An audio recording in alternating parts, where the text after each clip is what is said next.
नमस्कार. 8:30च्या बातमीपत्रात मी योगेश कोलते आपलं स्वागत करतो. सुरुवातीला एक नजर ठळक बातम्यांवर. ढोल ताशांच्या गजरात राज्यभरात गणरायाला भावपूर्ण निरोप. पुण्यातलं विसर्जन अद्यापही सुरू. नेपाळचे पंतप्रधान भारताच्या भेटीवर. द्विपक्षीय संबंध दृढ करण्यावर देणार भर. डाळींच्या किमती स्थिर ठेवण्यासाठी आयातीला प्राधान्य देणार. रामविलास पासवान यांनी केली घोषणा. देशभरात पेट्रोलच्या किमती प्रतिलिटर 58 पैशांनी महागल्या तर डिझेल 31 पैशांनी स्वस्त. आणि डेव्हिस चषक टेनिस स्पर्धेत आज नवी दिल्लीत यजमान भारताचा मुकाबला स्पेनशी. आणि आता सविस्तर वृत्त. अनंत चतुर्दशीच्या मुहूर्तावरती काल भाविकांनी श्री गणरायाला भावपूर्ण निरोप दिला. घराघरात आणि सार्वजनिक स्थळी 10 दिवसात आनंदानं पाहुणचार घेऊन तसंच लोकजागृतीचा सोहळा संपवून गजानननं काल सकाळपासून प्रस्थान केलं. जगभरातल्या भाविकांचं श्रद्धास्थान असलेल्या लालबागच्या राजाचं विसर्जन आज सकाळी काही वेळापूर्वीच झालं. पुण्यामध्येही मानाच्या गणपतींचं विसर्जन काल सायंकाळी झालं असलं तरी विसर्जन मिरवणूक आज पहाटे पुन्हा सुरू झाली आणि आज सकाळी 9 वाजेपर्यंत सर्व गणपतींचं विसर्जन होईल अशी माहिती पोलिसांनी दिली आहे. मुंबईमध्ये गिरगाव चौपाटी, शिवाजी पार्क आणि जुहू चौपाटी यासह अनेक ठिकाणी गणपती विसर्जन झालं. मुसळधार पावसातही भाविकांचा उदंड उत्साह दिसला.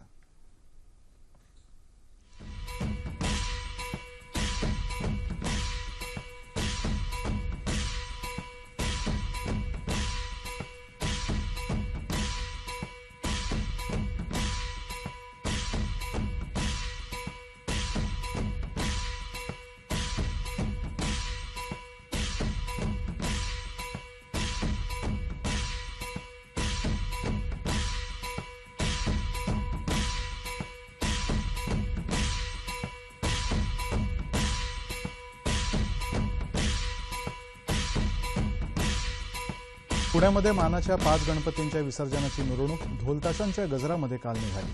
कसबा गणपती, तांबडी जोगेश्वरी गणपती, गुरुजी तालीम, तुळशीबाग आणि केसरीवाडा या 5 गणपती मंडळांच्या मिरवणुका दरवर्षीप्रमाणे पारंपरिक पद्धतीनं निघाल्या. कोल्हापुरातील प्रथम मानाचा गणपती श्री तुकाराम माळी तालीम मंडळाच्या श्रींच्या पालखीचं पूजन करून पालकमंत्री चंद्रकांत पाटील यांच्या हस्ते विसर्जन मिरवणुकीला सुरुवात झाली. यंदाच्या गणेशोत्सवात सर्व गणेशोत्सव मंडळांनी पर्यावरणपूरक आणि डॉल्बी मुक्त गणेशोत्सव साजरा केल्याबद्दल पालकमंत्र्यांनी जनतेचे आभार मानले. नागपुरातही काल सकाळपासून घरगुती गणपतींचं विविध तलावांवरती विसर्जन झालं. नागपूर महापालिकेनं यंदाही 138 ठिकाणी कृत्रिम तलावांची निर्मिती केली होती.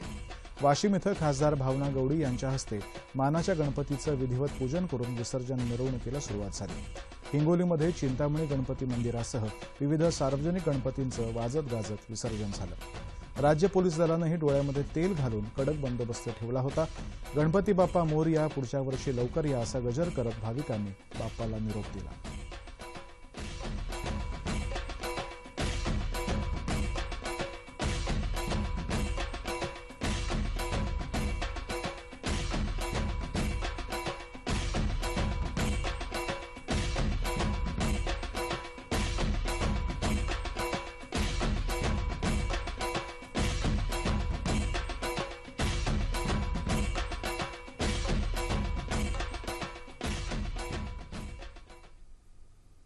भारत आणि नेपाळमधील संबंध दृढ करण्यावरती आपण भर देणार असल्याचं नेपाळचे पंतप्रधान पुष्पकमल दाहाल प्रचंड यांनी स्पष्ट केलं.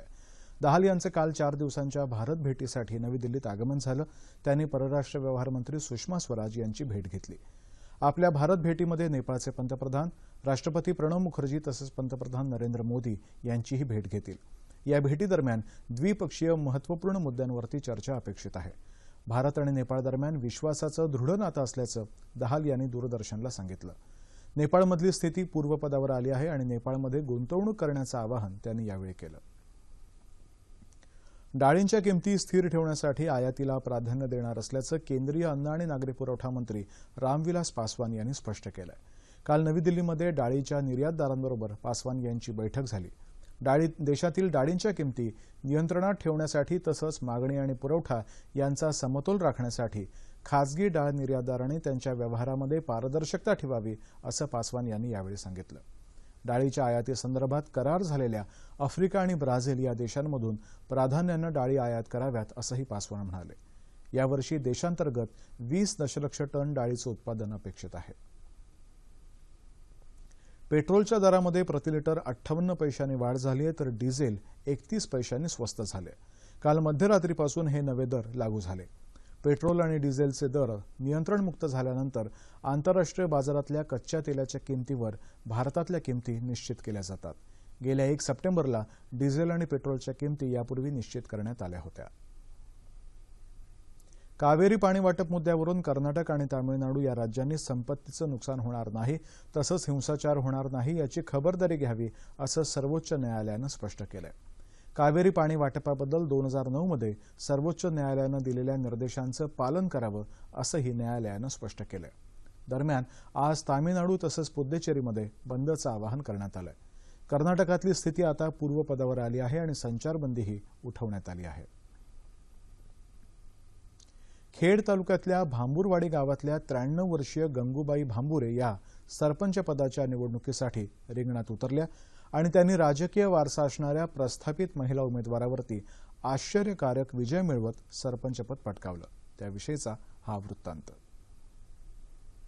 आजपर्यंत पोटासाठी शेतात काबाड कष्ट करत आपला संसार रेटणाऱ्या भांबुरवाडीतील आजी गंगूबाई भांबुरे वयाच्या 93व्या वर्षी राजकारणात आल्या.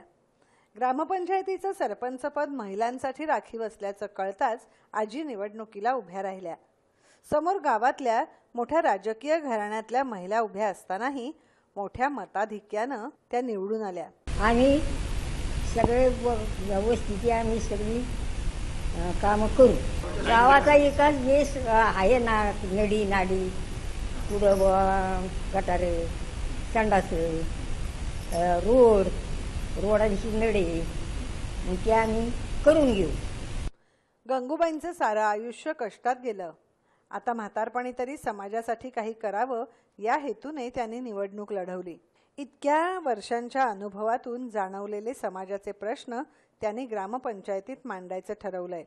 93व्या वर्षी त्या निवडून तर आल्या, पण या वयात त्या सरपंच पदाला न्याय देऊन गावाचा विकास कसा करतात हे पाहणं औत्सुक्याचं ठरेल. बुलढाणा जिल्ह्यातल्या शेतकऱ्यांसाठीच्या पीक कर्ज वाटपाचा आढावा घेण्यासाठी बुलढाण्याचे खासदार प्रतापराव जाधव यांनी बुलढाण्यामध्ये बुधवारी जिल्हास्तरीय बँकर समितीची सभा आयोजित केली होती. या सभेमध्ये खासदार जाधव यांनी पीक कर्ज वाटप आणि पीक कर्ज पुनर्गठन प्रक्रियेत बँकेकडून शेतकऱ्यांना येणाऱ्या अडचणी जाणून घेतल्या, तसंच या सभेमध्ये मार्गदर्शन केलं. यंदाच्या खरीप हंगामामध्ये जिल्ह्यातल्या 1,39,000 शेतकऱ्यांना पीक कर्ज आणि पुनर्गठनाचा लाभ देण्यात आला आहे. यासाठी 955 कोटी रुपयांचं कर्ज वाटप करण्यात आल्याची माहिती यावेळी देण्यात आली. केंद्राच्या स्वच्छ भारत अभियानाअंतर्गत रायगड जिल्ह्यातल्या मुरुड शहरामध्ये स्वच्छता मोहीम सुरू करण्यात आली. मुरुड जंजिरा म्हणून प्रसिद्ध असलेल्या मुरुडला अवघा 2 किलोमीटरचा समुद्रकिनारा लाभला असला तरी लाखो पर्यटक जगभरातून या ठिकाणी येत असतात. परंतु शौचालयाच्या अभावामुळे आणि किनाऱ्यावरील अस्वच्छतेमुळे काही अंशी पर्यटन व्यवसायावरती परिणाम होत होता. म्हणूनच मुरुड नगरपालिका प्रशासनाच्या प्रयत्नातून 100% शौचालयाची मोहीम सुरू करण्यात आली. स्वच्छ मुरुड अभियानातला हा पहिला टप्पा मुरुड नगरपालिकेनं यशस्वीरित्या पूर्ण केलाय. याबरोबरच हरित स्वच्छ मुरुडची घोडदौडही नागरिकांच्या सहकार्यानं सुरू आहे. केंद्र शासनाच्या 1 कोटी रुपयांच्या निधीमुळे ही स्वच्छता मोहीम सत्यामध्ये उतरत असल्याचं दिसून येत आहे.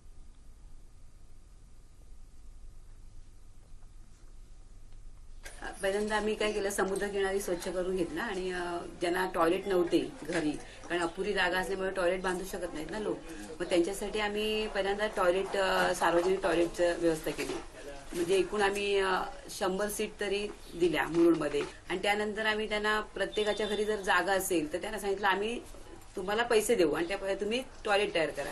असे 100 घरं निघाले, 132 घरं निघाली की त्यांनी ते टॉयलेट बांधले. पूर्वी आमच्या बायका शौचाला पूर्ण उघड्यावर जायचे आणि आता नगरपालिकेने सुविधा दिलेल्या असल्यामुळे त्या बंदरवर शौचाला उघड्यावर जाण्याच्या ऐवजी पूर्णपणे संडासमध्ये जातात. पहिले संडासन होती तर पावसाळ्यात वगैरे खूप त्रास व्हायचा महिलांना, जास्त करून महिलांना.